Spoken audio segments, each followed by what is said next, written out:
Assalamualaikum warahmatullahi wabarakatuh. Maulaya salli wa sallim daiman abada ala habibika khairil khalqi kullihim. Maulaya salli wa sallim daiman abada ala habibika khairil khalqi kullihim.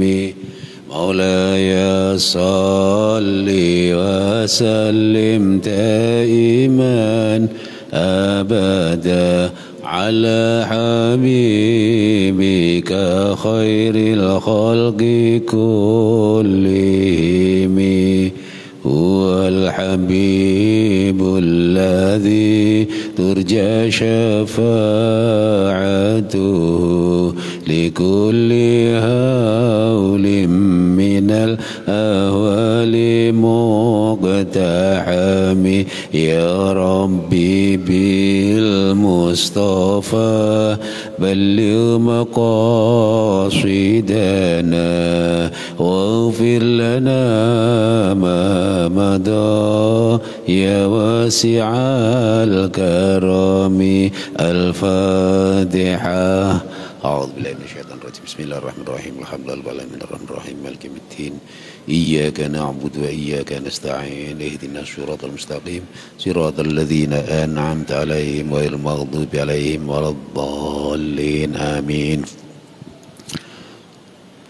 Ila hadratin Nabi Mustafa Rasulillah sallallahu alaihi wasallam wa alihi wa ashabihi wa dhurriyyatihi wa jami' ikhwanihi minal anbiya wal mursalin wa syuhada'i wa salihin wal awliya al arifin wal ulama il amilin wa sair ummati sayyidina Muhammadin sallallahu alaihi wasallam, khususan la sultanil awliya Syekh Abdul Qadir Jilani radhiyallahu an, sultanil awliya Syekh Al Hasan Asyadili radhiyallahu an, usulihima wa furihima wa jami'il القبور من المسلمين والمسلمات والمؤمنين والمؤمنات من شرق الذنب وغاربها بريا خصوص آبائنا أمهاتنا أجدادنا جداتنا ومشايخنا مشايخنا جميع شلامة جمع كلهم وجميع مؤسسي ومحركي جميع نهضة العلماء كلهم وجميع مؤسسي ومحركي مسجد بيت المؤمنين كلهم وإلى جميع ما نوينا ومن وسلف الصالح ولنيات القبول وخصوص المأمول. الفاتحة. أعوذ بالله من الشيطان الرجيم. بسم الله الرحمن الرحيم.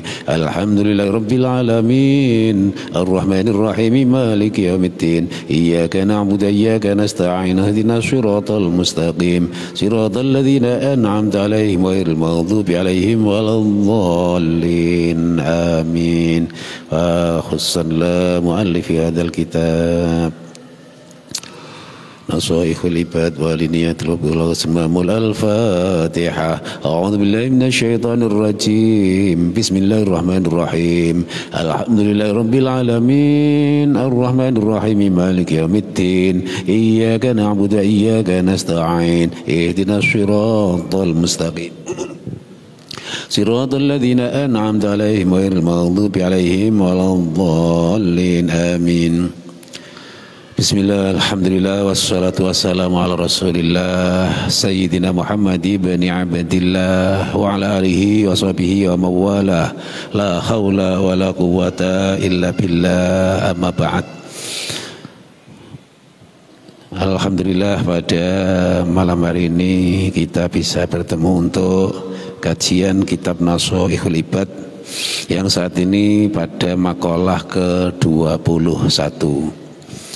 Untuk makalah ke-21, Bismillahirrahmanirrahim. Al-maqalatul hadiyatu wal ishrun.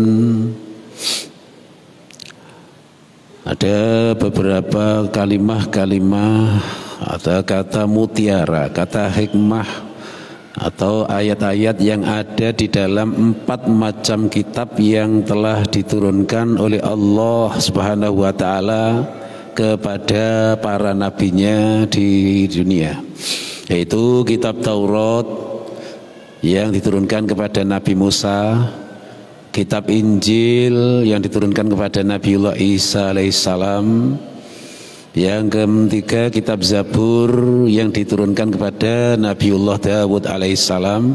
Dan yang keempat kitab Al-Quran atau Al-Furqan yang diturunkan kepada baginda Nabi Muhammad sallallahu alaihi wasallam.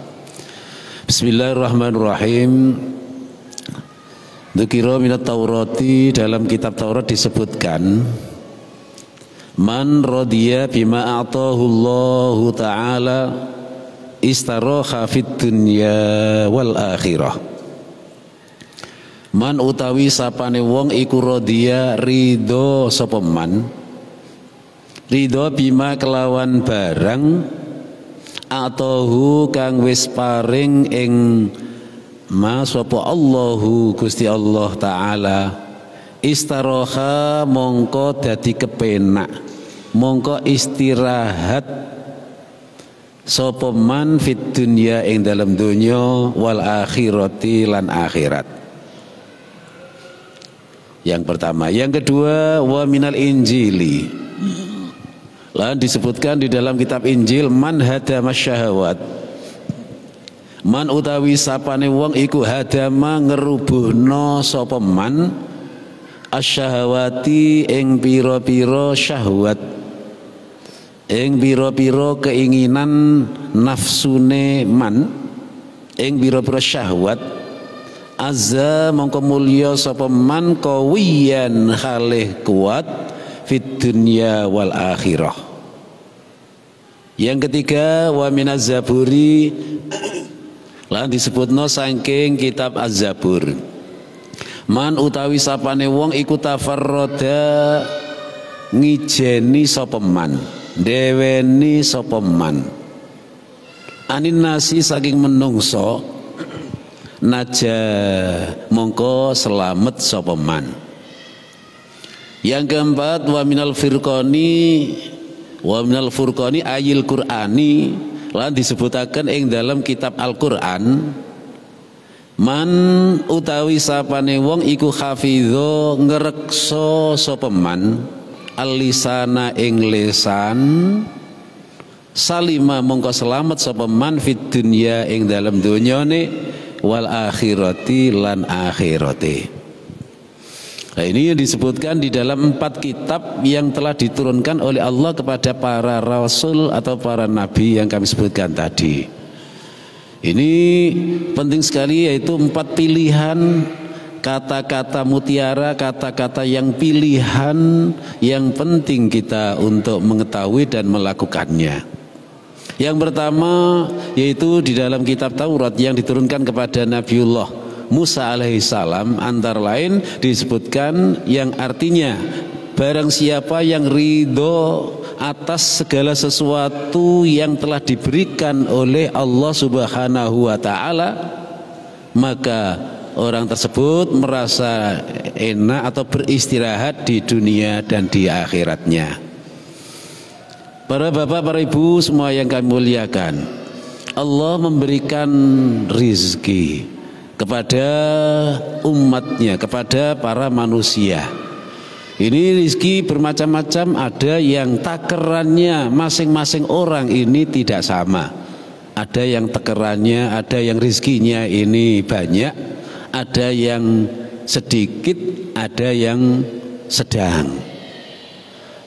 Nah, bagi kita semuanya ini wajib mengikhtiar, wajib berusaha, yaitu dengan bekerja, entah sebagai petani, sebagai karyawan, sebagai pedagang, sebagai peternak, atau wira swasta yang lain.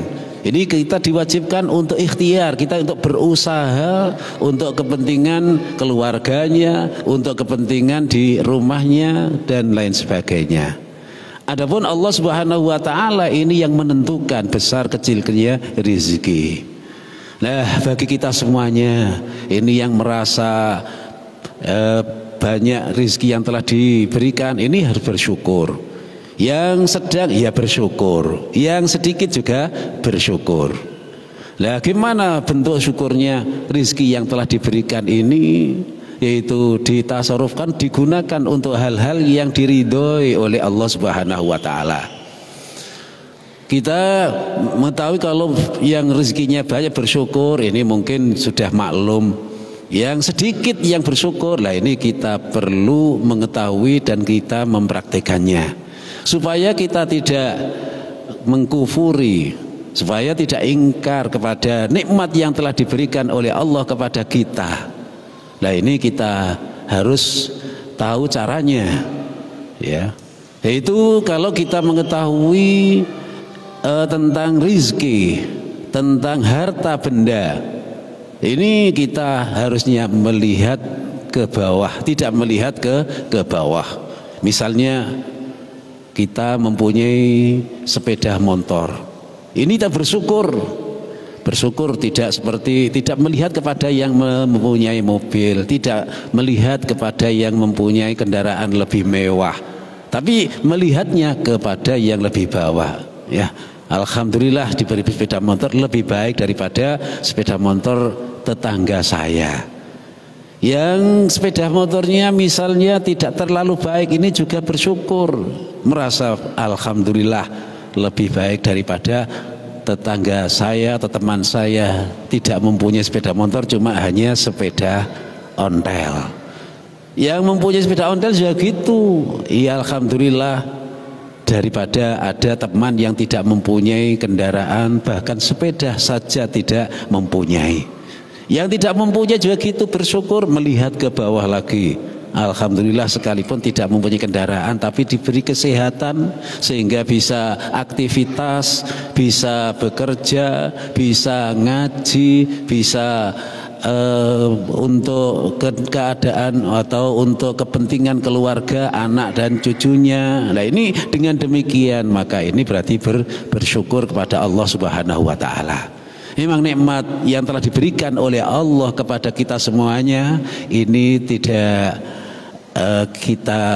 bisa kita hitung. Wa in ta'udzu nikmatallah la tuhsuha. Jika kamu semuanya menghitung nikmat-nikmat yang telah diberikan oleh Allah kepada kita, kita tidak bisa menghitungnya. Karena sangat banyaknya, sangat besarnya kenikmatan yang telah diberikan kepada kita. Di antaranya kenikmatan yang terkadang kita ini tidak sadar bahwa itu adalah kenikmatan, adalah nikmat berupa sehat. Kita diberi kesehatan oleh Allah Subhanahu wa taala sehingga bisa beraktivitas, bisa melakukan kegiatan-kegiatan, ya. Nah ini merupakan kenikmatan yang besar karena tahunya, yaitu kalau kita sakit, kalau sakit tidak bisa beraktivitas dan membutuhkan biaya, untuk biaya pengobatan tidak sedikit, apalagi penyakitnya yang kelasnya kelas tinggi, kelas dalam, penyakit dalam, penyakit komplikasi dan lain sebagainya, ini membutuhkan biaya yang tidak sedikit. Nah baru ini namanya kenikmatan yang diberikan oleh Allah, kita berupa sehat, maka kita syukuri, yaitu dengan kita melakukan apa yang menjadi perintah-perintah Allah Subhanahu wa taala. Ada nikmat lagi yang lebih besar lagi, yaitu nikmatil iman wal Islam. Nikmat berupa iman dan Islam ini merupakan nikmat yang telah diberikan, dikaruniakan kepada kita. Kenapa demikian besar? Karena ini dirasakan, itu bisa dirasakan tidak hanya di dunianya, tapi bahkan di akhiratnya nanti. Di akhiratnya nanti kehidupan yang abadi, kehidupan yang hakiki, kehidupan yang selamanya dengan kita diberi nikmat iman dan Islam dan melakukan amal-amal soleh, ini menjadi kita bahagia di dunianya maupun di akhiratnya. Ini artinya barang siapa yang telah diberi oleh Allah Subhanahu wa taala sesuatu yang diterima, ridho dengan apa yang diberikan oleh Allah kepada kita, maka orang tadi merasa nyaman, beristirahat di dunianya dan di akhiratnya. Nah, ini yang pertama yang disebutkan di dalam kitab Taurat. Yang kedua disebutkan dalam kitab Injil, yang artinya barang siapa yang merobohkan syahwatnya, yang menghancurkan syahwatnya, maka orang tersebut kuat di urusan dunia dan di akhiratnya.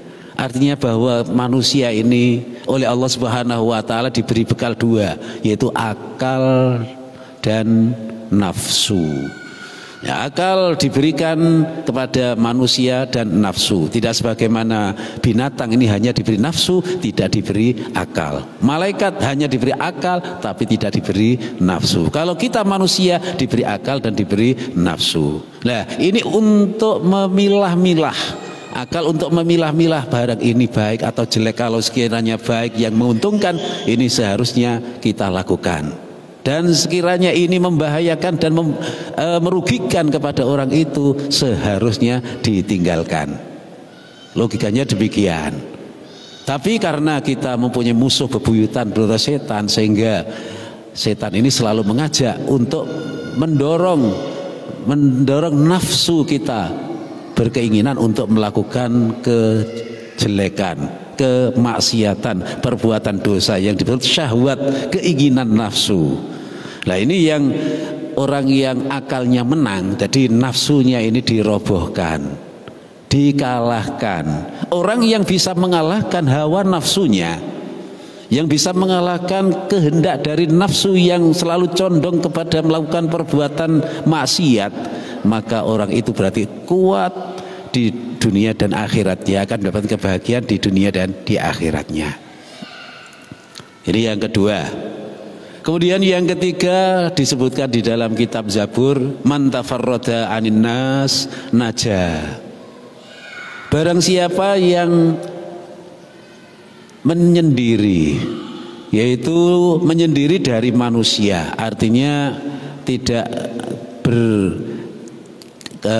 banyak berteman, orang yang mengasingkan diri, uzlah, maka orang tersebut akan selamat.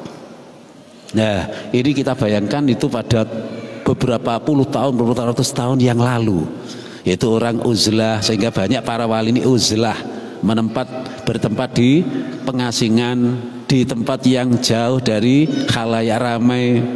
Makanya para wali ini banyak yang ada di pedalaman, di pegunungan, di tempat yang sepi, uzlah, dalam rangka untuk menghadap kepada Allah Subhanahu wa taala, menyendiri, mengasingkan diri dari khalayak ramai. Orang yang seperti ini selamat, disebutkan di dalam kitab Zabur tersebut.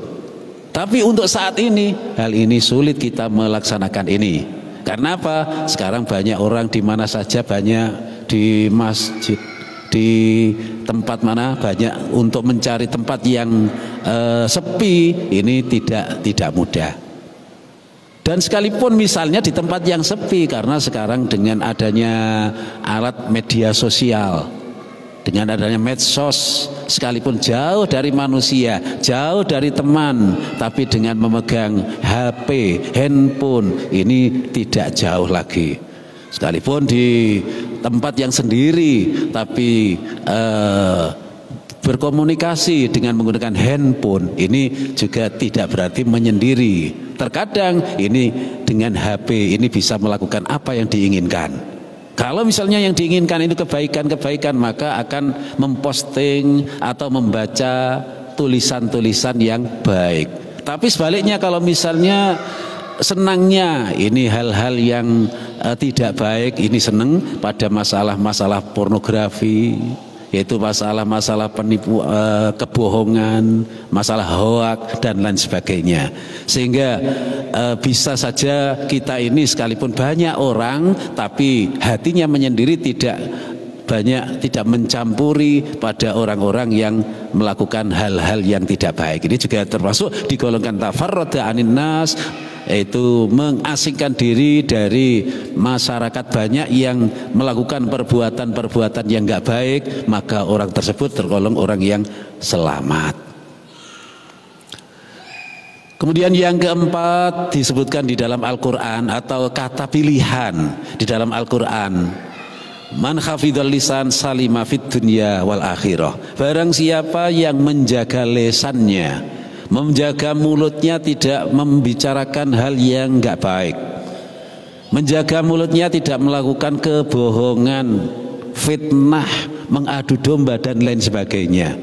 Namun digunakan untuk kebaikan, untuk berzikir, untuk membaca Al-Quran dan lain sebagainya. Barang siapa yang menjaga lisannya untuk tidak melakukan kemaksiatan tapi digunakan untuk kebaikan, salima fid dunya wal akhirah, maka orang tersebut selamat di dunia dan di akhiratnya.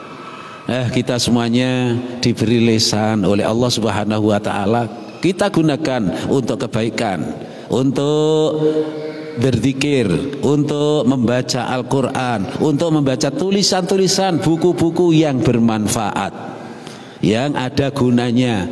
Ya, ini akan selamat di dunia dan di akhiratnya.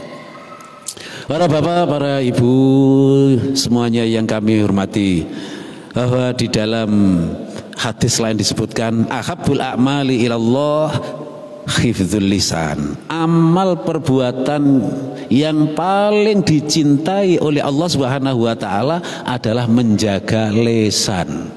Lisan ini kita jaga untuk tidak melakukan hal yang membahayakan, tapi digunakan untuk hal yang berguna, yang berguna. Makanya ada pepatah, lisan ini adalah senjata yang utama.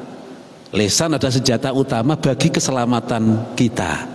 Kalau misalnya yang kepleset itu kaki, yang kepleset itu anggota tubuh, tangan, paling-paling bisa lecet, paling-paling bisa kesleo. Nah, ini mudah untuk diobati. Ya. Tapi kalau yang kepleset itu lisan, yang kepleset itu lisan, maka ini akan berbahaya kepada orang tersebut, akan berdampak negatif kepada orang tersebut. Misalnya ada orang yang menfitnah, karena menfitnah kemudian dilaporkan kepada penegak hukum, akhirnya terjadi permasalahan. Apalagi lisan ini keplesetnya ini tentang akidah, misalnya mengucapkan yaitu syirik, menyekutukan Allah dengan lainnya. Syirik baik itu dengan perbuatan maupun dengan lisan. Menyekutukan Allah dengan patung, dengan berhala, menyembah berhala, ini dengan perbuatan dan juga dengan lisannya. Tuhannya itu bukan Tuhan Allah saja, ada Tuhan yang lain. Ya. Nah, ini berarti kepleset lisannya, memang diplesetkan oleh musuh kita, setan. Ya. Nah, kepleset seperti ini, orang yang syirik ini akan disiksa oleh Allah, tidak akan diampuni oleh Allah perbuatan atau syirik tersebut. Innallaha, lisannya dengan perbuatannya, maka ini tidak diampuni dosa, tidak diampuni oleh Allah dosa syirik itu. Bahkan amalan-amalan soleh, perbuatan-perbuatan soleh, pahala-pahala yang telah dilakukan sebelumnya, ini karena syirik hilang, semuanya hilang, habis. Nah, ini karena syirik. Untuk itu kita harus hati-hati, harus waspada, jangan sampai kita tergolong orang yang syirik, menyekutukan Allah dengan barang lainnya. Nah, ini walakin yaghfiru liman yasha, tapi Allah ini mengampuni yaghfiru liman yasha, yaitu yang selain syirik ini diampuni oleh Allah bagi yang dikehendaki. Itu kalau misalnya perbuatan dosa yang lainnya, mencuri, perbuatan ngerasani, perbuatan gasap, nah ini oleh Allah Subhanahu wa ta'ala dianggap dosa. Tapi kalau misalnya istighfar, taubat, ya kita setelah sholat wiridan astaghfirullahaladzim li wali walidayya wali ashabil hukukil wajibati alayya dan seterusnya. Ini minta ampun kepada Allah atas perbuatan-perbuatan dosa yang telah dilakukan dan dilakukan oleh orang tuanya dan dilakukan oleh orang-orang yang muslimin muslimat semuanya. Lah, dengan istighfar ini dihapus dosanya, diampuni oleh Allah Subhanahu wa ta'ala. Dengan istighfar dengan kita berwudu, ya, ini juga menghilangkan dosa-dosa. Apalagi taubatan nasuha, ini bisa menghilangkan dosa-dosa selain syirik. Adapun dosa yang syirik ini tidak diampuni oleh Allah Subhanahu wa taala. Para bapak, para ibu semua yang kami muliakan, bahwa Allah menurunkan kitab ini banyak, ada 100 sekian, diturunkan kepada para nabi dan para rasul. Yang wajib kita ketahui yaitu ada 4 tadi, yaitu kitab Taurat, Injil, Zabur, dan Al-Quran. Ini yang wajib kita mengetahuinya. Aslinya semua dan kitab samawi, kitab yang diturunkan oleh Allah kepada para nabinya, ini ajarannya sama. Semuanya ajarannya ajaran tauhid. Mulai dari yang diajarkan dari Nabiullah Adam, Idris, Hud, Soleh, sampai Nabi Muhammad, ini sebuah ajarannya itu sama, ajaran tauhid, mengesahkan Allah, mengatakan bahwa Allah itu, atau Tuhan ini hanya satu, ini semuanya sama. Adapun setelahnya itu ada yang berubah, ada Tuhan lebih dari satu, ada Tuhan 3, ada Tuhan lebih dari itu. Ini adalah dari pengikut-pengikutnya, bukan dari Nabi.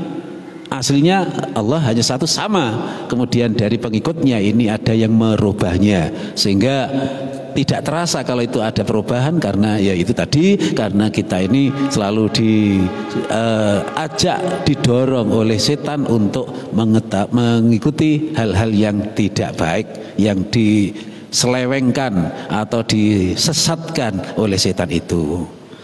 Nah, semoga kita ini bisa selamat, ya, diberi keselamatan oleh Allah Subhanahu wa taala, mengikuti ajaran yang benar, ajaran agama yang dibawa oleh baginda Rasulullah Muhammad sallallahu alaihi wasallam yang di dalam Al-Qur'an. Dan Al-Qur'an ini sebagai penyempurna dari ajaran-ajaran agama yang telah dibawa oleh para nabi dan para rasul sebelumnya.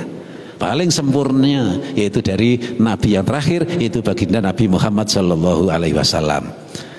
Para bapak, para ibu semuanya yang kami muliakan, ya, bergandengan dengan Al-Quran yang telah diturunkan kepada Nabi Muhammad SAW pada saat ini, tepatnya itu bulan yang utama, yaitu bulan Rabiul Awal. Kemarin mulai tanggal 1 itu hari Selasa, sekarang sudah tanggal 4 atau malam tanggal 5 Rabiul Awal.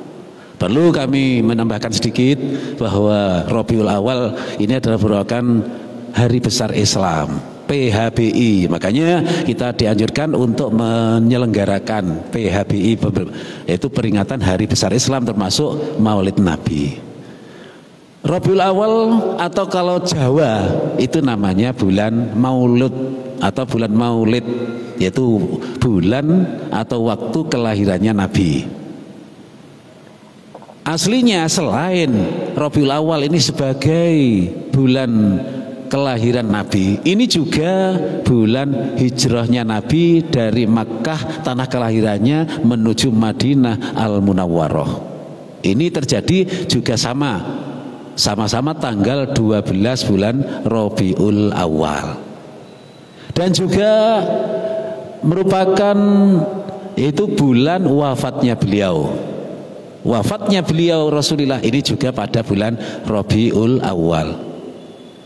Berarti kita mengadakan peringatan Maulidin Nabi ini juga sekaligus sebagai peringatan hijrahnya Nabi, sebagai masa kejayaan Islam. Karena dengan hijrahnya Rasulullah ini adalah menunjukkan yaitu masa kejayaan, yaitu lebih cepat berkembangnya agama Islam, dan juga sekaligus ini sebagai peringatan wafatnya Nabi. Oleh itu di dalam bersolawatlah kamu semuanya kepada Nabi. Nah, ini kita dianjurkan untuk membaca sholat, banyak-banyak membaca sholawat. Oleh itu kita manfaatkan peringatan Maulidin Nabi, baik itu di masjid, di musola, atau di instansi-instansi, di pemerintahan dan lain sebagainya. Ini dengan harapan kita mendapatkan syafaat pertolongan dari baginda Rasulullah Muhammad SAW pada hari kiamat nanti, ketika tidak ada yang bisa memberikan syafaat kecuali hanya Rasulullah. Karena kita sebagai umat Muhammad ini sebagai umat yang teladan. Dalam riwayat disebutkan karena khairul anbiya wa ummatu khairul umam, bahwa Nabi Muhammad ini sebagai sebaik-baik nabi dan umatnya ini adalah sebaik-baik umat.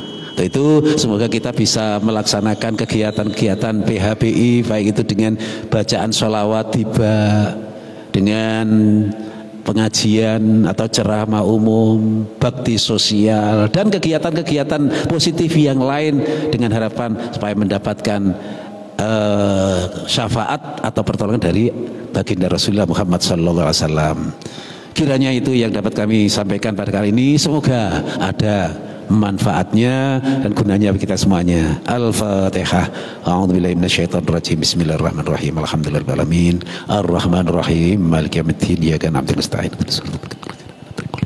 Bismillahirrahmanirrahim. Alhamdulillahirabbil alamin. Allahumma shalli ala sayyidina Muhammad wa alihi washabihi wasallim. Allahumma tsabbit imanana, nawwir qulubana, barik lana fi ma ataitana, sallimna fid dunya wal akhirah. Allahumma ij'al auladana wa talamidana wa dhurriyyatana wa jami'a man hadara fi majlisina hadha min ahli al-'ilmi wal khairi was sa'adah. Allahumma yassir muradatina min muradati dunya wal akhirah wa khashil maqasidana min maqasidi dunya wal akhirah. Allahumma a'inna ala dzikrika wa syukrika wa husni ibadatik. Allahumma ya muyassir kulli 'asir yassir muradana Fatul wasi wa sallallahu ala sayyidina Muhammad wa alihi washabihi wasallam walhamdulillahirabbil alamin.